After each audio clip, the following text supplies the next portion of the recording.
Welcome everyone. आपका स्वागत है आपके अपने channel maths by Vipin sir पर। मैं विपिन शर्मा आज आपके लिए लेकर आया हूं class 9th NCERT mathematics chapter 5 का इंट्रोडक्शन। तो देखते हैं इंट्रोडक्शन में the word geometry comes from the Greek word geo and metrein. तो जियो का यहाँ पर मीनिंग होता है अर्थ और मैट्रीन का मीनिंग होता है टू मीजर। इसका मतलब ये हुआ कि जो अर्थ का मीजर कराने के काम आती हो वही ज्योमेट्री है। Geometry appears to have originated from the need for measuring land. It means land की मीजर करने के काम आती है, स्पेशल इसलिए इसका यूज किया गया शुरू में। This branch of mathematics was studied in various form in every ancient civilization, be it in Egypt, Babylonia, China, India, Greece and Incas. इसका मतलब ये हुआ कि ये जो ब्रांच है मैथमेटिक्स की, ये किस काम में स्टडी की जाती थी? पुराने टाइम में जो पुरानी सिविलाइजेशन थी, जैसे Egypt, Babylonia, China, India, Greece और इंसेस जैसी जो कंट्री थी, उस टाइम पर इस ज्योमेट्री का यूज इन देशों में किया जाता था। The people of these civilisation faced several practical problems which required the development of geometry in various ways. क्या किया उस टाइम के लोगों की जो सिविलाइजेशन थी, सभ्यता थी, वो बहुत सारी परेशानियां महसूस करते थे अपनी डेली लाइफ में। तो उसको सॉल्व करने के लिए ज्योमेट्री के डेवलपमेंट की जरूरत पड़ी और बहुत अलग अलग वेज में। The Greek mathematicians of Euclid's time, Euclid के टाइम के जो ग्रीक मैथमेटिशियन थे, थॉट ऑफ ज्योमेट्री, ज्योमेट्री के बारे में सोचा as an abstract model of the world in which they lived. उन्होंने सोचा था कि हम ज्योमेट्री का कहाँ कहाँ कैसे कैसे यूज कर सकते हैं अपने इस वर्ल्ड में जहां हम रहते हैं। The notion of point, line, plane और surface so on were derived from what was seen around them। क्या किया? अपने आसपास की चीजों में उन्होंने पॉइंट को, लाइन को, प्लेन को, प्लेन में सरफेस को देखा और उनको अलग अलग नाम देते चले गए और उनके बारे में स्टडी करते चले गए। ए सॉलिड हैज 3 डायमेंशन, सॉलिड में 3 डायमेंशन होती हैं, सभी को पता होगा, लेंथ, ब्रेथ एंड हाइट, और उनका कोई स्पेस कवर करती हैं ये हमारे एटमॉस्फेयर में। कोई सरफेस की बात करें तो इसमें 2 डायमेंशन होती हैं, कोई लाइन होती है, लाइन में 1 डायमेंशन होती है सरफेस में, जैसे लेंथ एंड ब्रेथ हो सकती है। लाइन ओनली 1 डायमेंशन होगी, लाइन तो लाइन ही है। And a point has none, और पॉइंट की कोई डायमेंशन नहीं होती। Euclid summarised these statement as definition.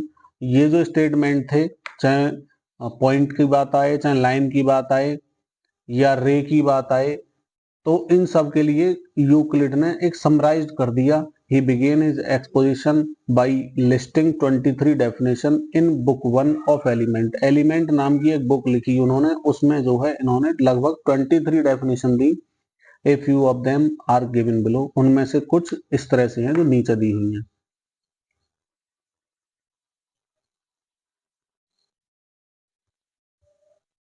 A point is that which has no part. एक पॉइंट वो होता है जिसका कोई पार्ट नहीं होता, पॉइंट तो पॉइंट ही है बस।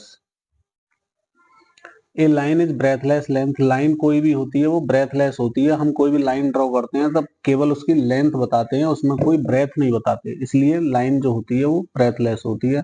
The ends of a line are point, line के जो एंड होंगे उन्हें हम पॉइंट के नाम से जानेंगे, जैसे कि ये एंड हो गया, ये एंड हो गया, यानी हम पॉइंट कह सकते हैं।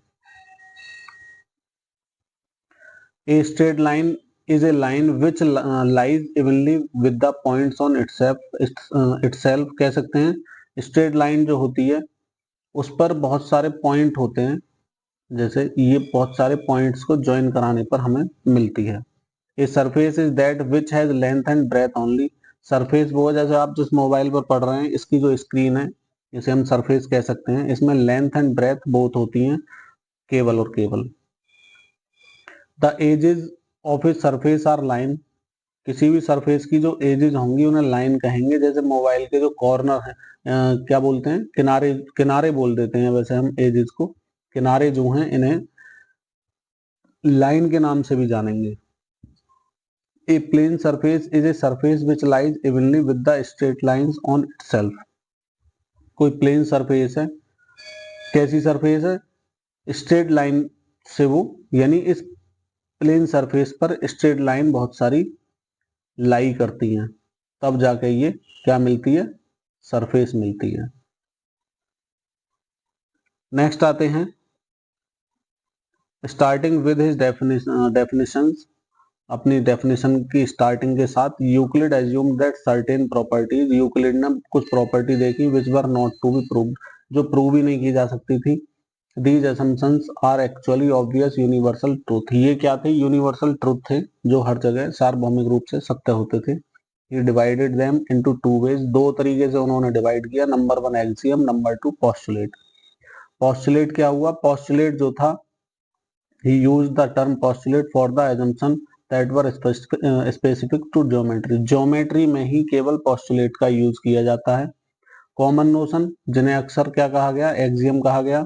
On the other hand were assumptions that throughout mathematics and not especially linked to geometry, कह सकते हैं जो और एक्सियम थे वो मैथमेटिक्स की सभी ब्रांचेज में यूज किए जा सकते थे, पूरे मैथ में यूज किए जा सकते थे, लेकिन केवल ज्योमेट्री में स्पेसिफाई नहीं किया गया था उन्हें, यानी ज्योमेट्री में भी यूज हो सकते हैं और पूरे मैथमेटिक्स में भी यूज हो सकते हैं एक्सियम। और पोस्टुलेट जो होंगे वो ओनली ज्योमेट्री के ही यूज के लिए होते हैं। For detail about axiom and postulate, refer to Appendix 1, Sum of Euclid axiom not in his order, कुछ axiom हैं जो ऑर्डर में नहीं है और उन्हें हम नीचे देखने वाले हैं। Things which are equal to the same thing are equal to one another, कुछ थिंग होती हैं जो एक दूसरे के इक्वल होती हैं, यानी ऐसा समझ सकते हैं, let x is equal to 2 and y is equal to 2, two thing है जो क्या है, 2 के इक्वल है। इट मीन्स ये x एंड y जो होंगे ये भी एक दूसरे के ही इक्वल कहे जाएंगे। इस फर्स्ट एक्सियम का मीनिंग ये है, things which are equal to same thing, जो इक्वल हैं किसी सेम थिंग के, जैसे x है इक्वल हो गया 2 के, इसी तरह y है इक्वल हो गया 2 के, तो ये x और y भी एक दूसरे के इक्वल ही होंगे। If equals are added to equals the whole are equal, equal में इक्वल को ऐड कर दें तो पूरा जो होल मिलेगा वो भी इक्वल ही होगा। जैसे हम बात करें x है,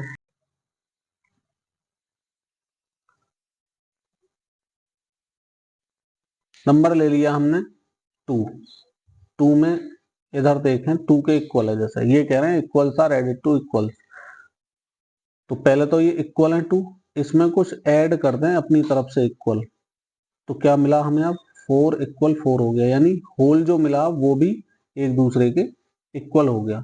नेक्स्ट देखते हैं, equals are subtracted from equals the remainder are equals, इसी तरह से ले सकते हैं, 3 है हमारे पास कोई नंबर और 3 इक्वल हैं, दोनों होंगे, सीधी बात है, एक ही नंबर यूज किया है तो 1 सब्ट्रैक्ट किया इधर, 1 सब्ट्रैक्ट किया इधर, अब भी जो रिमाइंडर मिला after subtraction these are also equals, तो यही इन्होंने एक्सियम नंबर 3 जो यहाँ पर शो हुई है इसमें शो कराया है।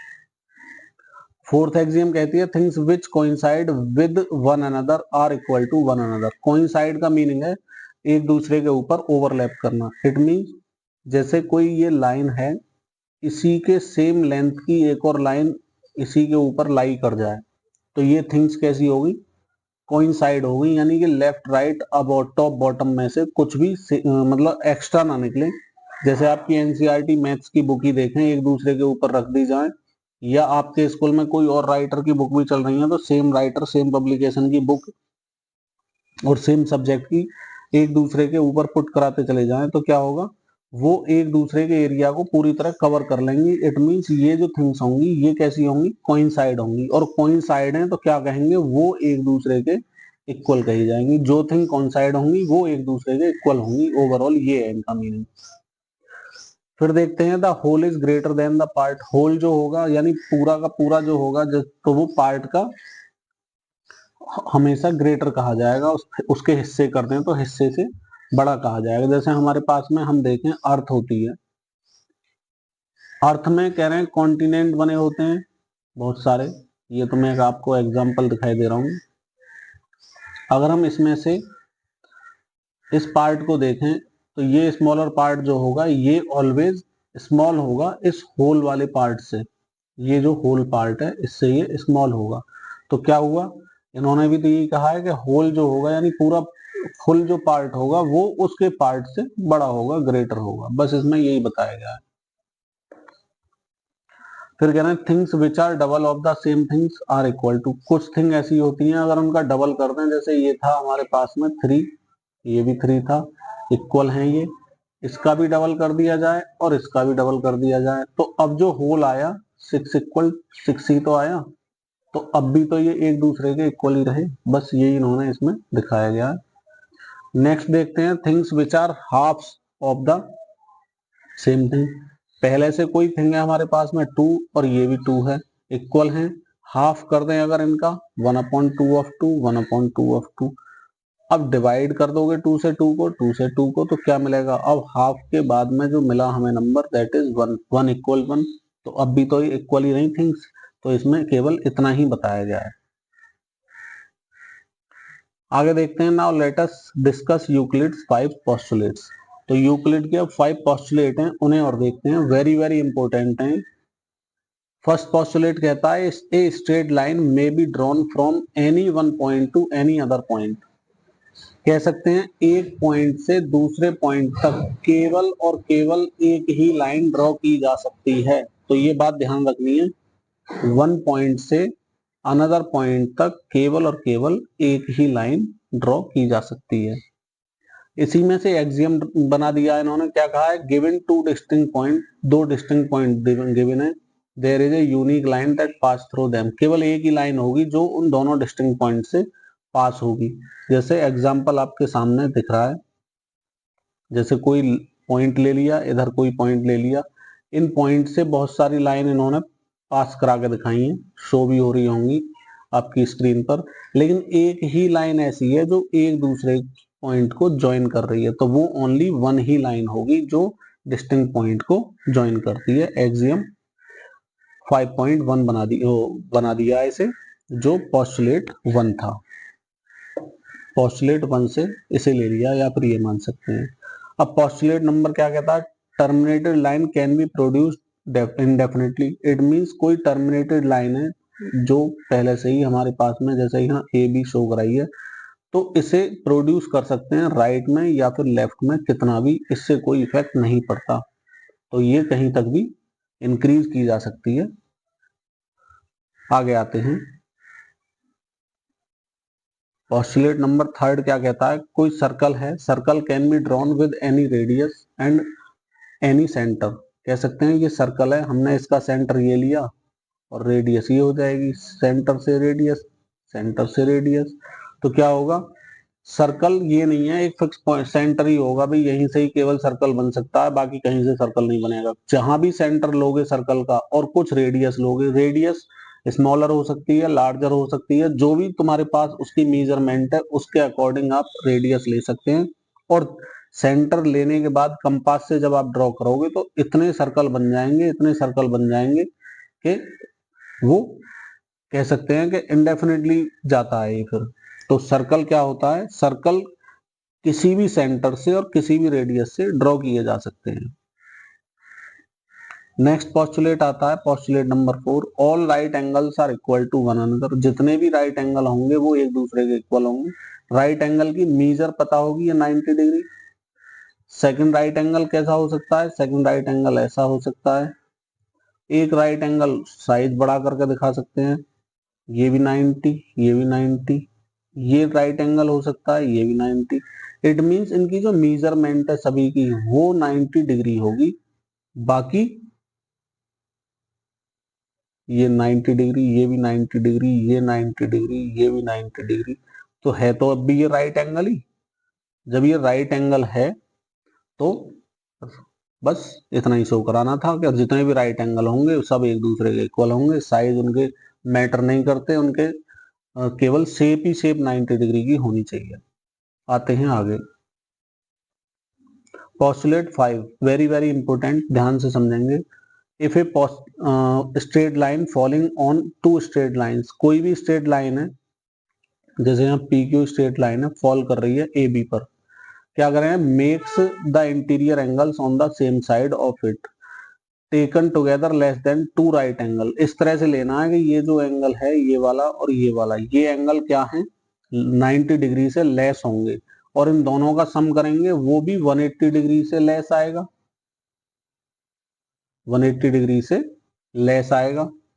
तो क्या होगा, then two straight lines if produce indefinitely, अगर इन दोनों लाइनों को क्या कर दें, इंडेफिनिटली आगे प्रोड्यूस करा दें, बढ़ा दें, तो मीट ऑन दैट साइड कहाँ मिलेंगी, ये मिलेंगी एक पॉइंट पर।